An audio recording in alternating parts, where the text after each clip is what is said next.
Become the Terminator. Gee, dude, look at that.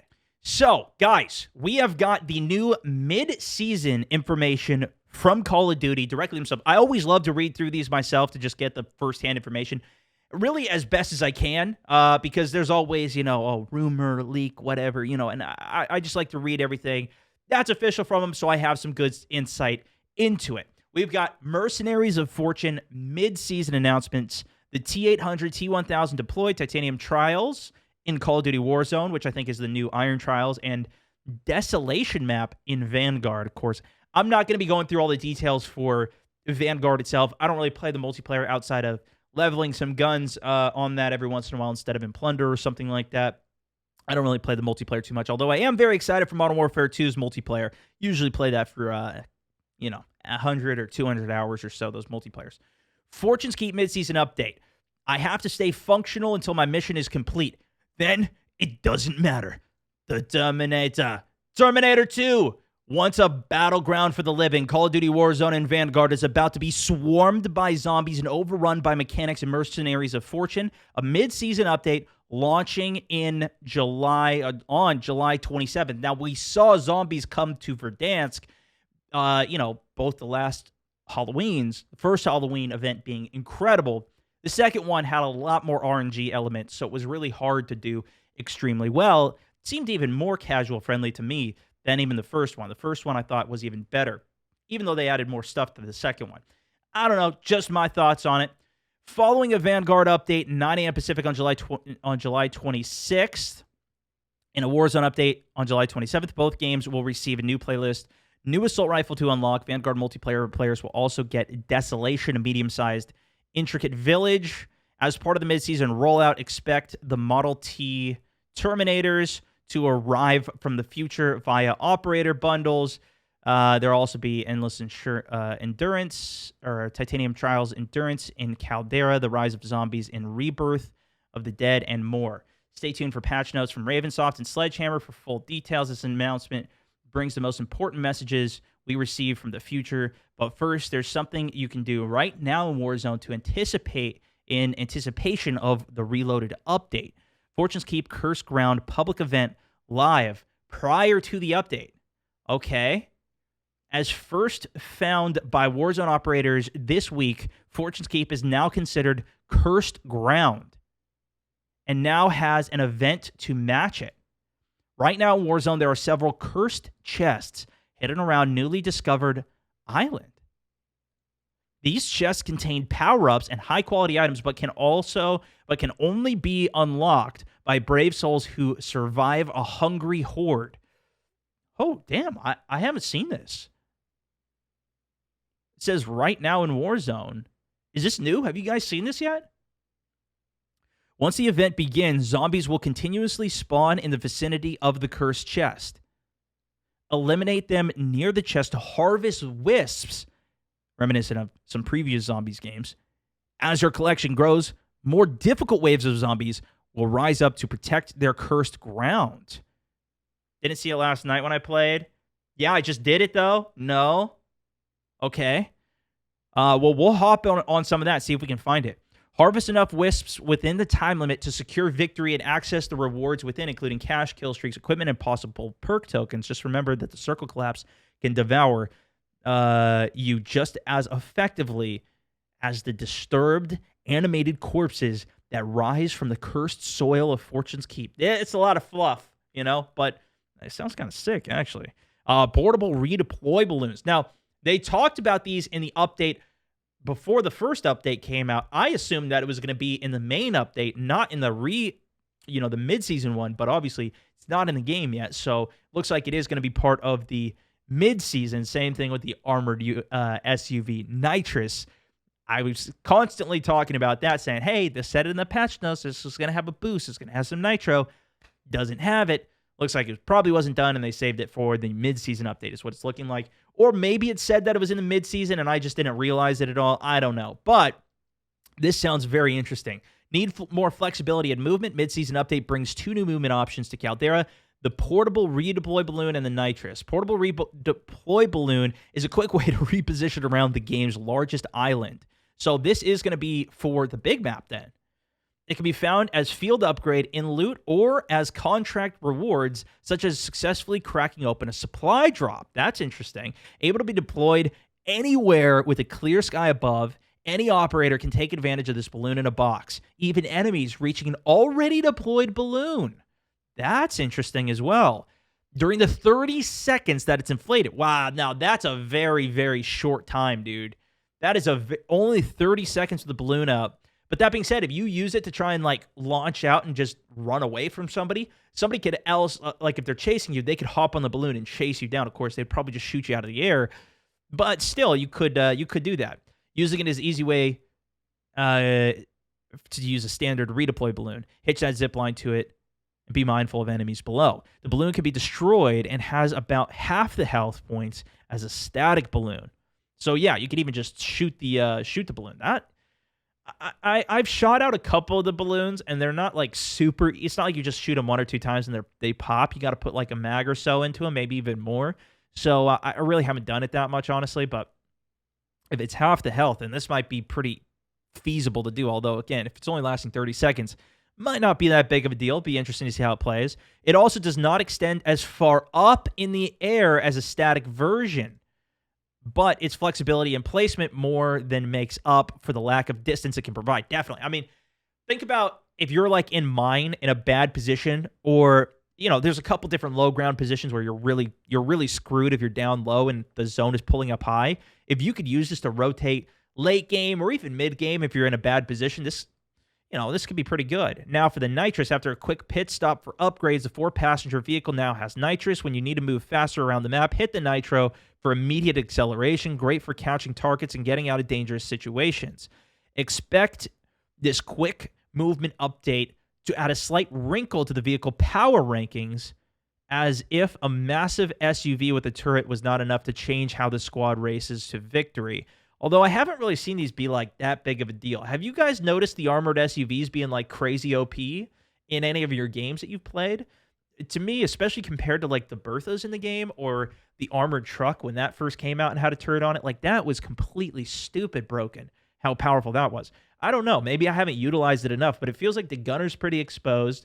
And the control on the armored SUV, like it accelerates so quick that it's really hard to turn and it's hard to get good runovers. Although maybe with the nitro, you'll be able to run people over even better and you'll be more protected. No, you haven't seen it. No, they're just annoying more so. Well, if they're annoying, then maybe they're actually good then, right? Like if you're getting killed by them because they're annoying, or even if they don't kill you, but it forces you to not rotate and they can control position, they're OP in Clash.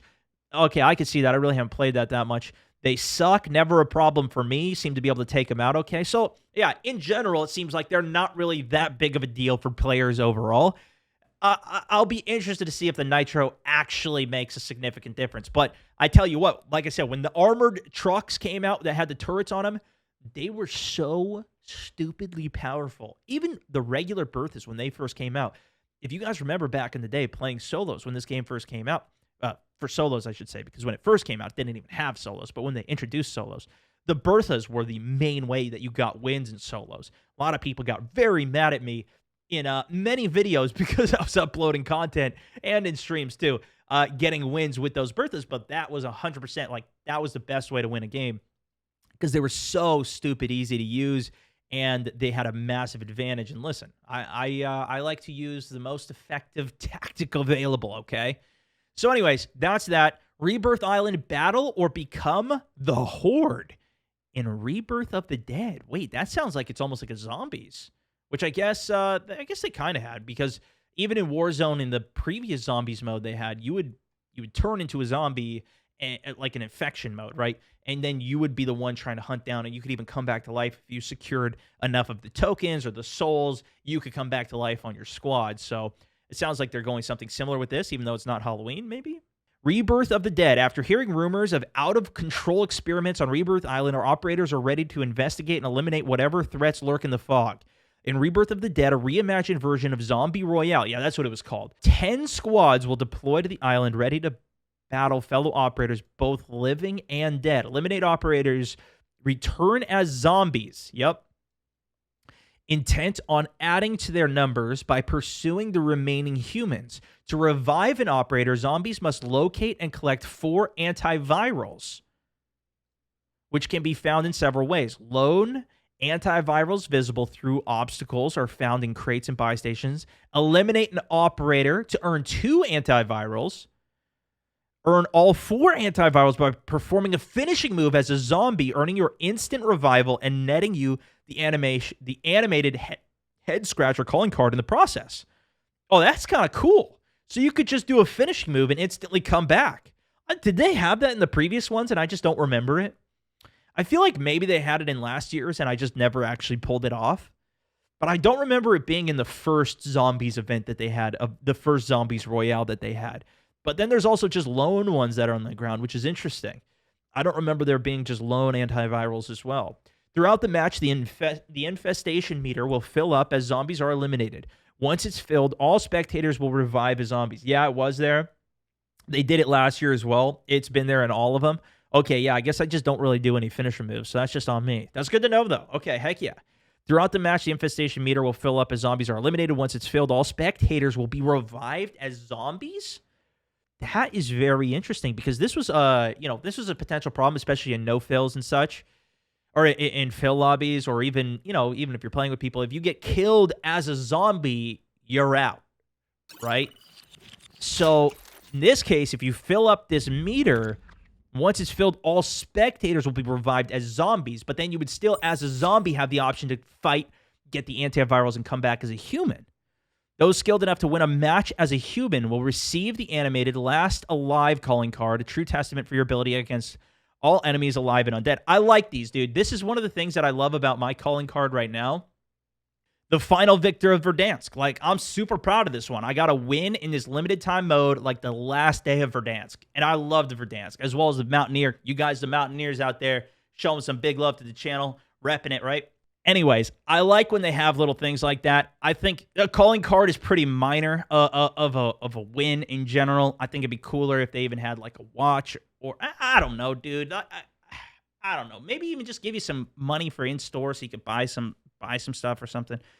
Anyways, we don't need to get into all that right now, but I like when they have some type of actual reward that you can brag about. That's my point. And if it's actually cool, that's even better.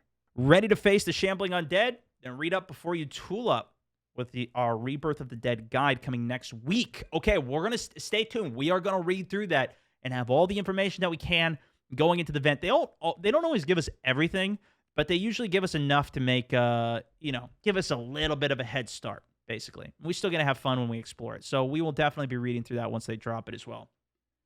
Vanguard zombie camos in Warzone. There's no better way to fight the undead masses than when the zombie camo weapons. Dude, I think Fuglet's been waiting for this forever. In Mercenaries and Fortune Reloaded, those who unlock Vanguard zombies camos, including gold viper, blah, blah, blah, blah, blah, can use them in Warzone weapons. I don't have any of those, so who cares? Titanium Trials Endurance. Now, this is the new Iron Trials. I'm interested to see how this is going to go. If you guys are asking me about something that's not related to this, wait till after we're done with this, and then we'll talk about some other things, okay? First, there were the Iron Trials. Now, inspired by the rise of the machines in the near future, it's time for all operators to gear up for the Titanium Trials. To simulate the toughness of the Terminator model, the maximum base armor threshold will be increased to 300 hit points. Holy crap. So it's going to have even higher time to kills. I guess that's how it was in Iron Trials, but the benefit came to the base health, right? Instead of it being an armor. So now increasing the time to kill through the armor rather than the base health. With the tempered perk appearing more frequently as ground loot for more efficient armor repairs, each player begins the game with self-res, and core health regen takes longer to restore, making it a high skill, high time to kill game mode. Titanium Trials features a custom-built loot table to support the higher time to kill gameplay, including exceedingly rare, redacted weapons that are a step more powerful than the loadout weapons. See, I've never felt like they're actually better, the redacted weapons. I could be wrong.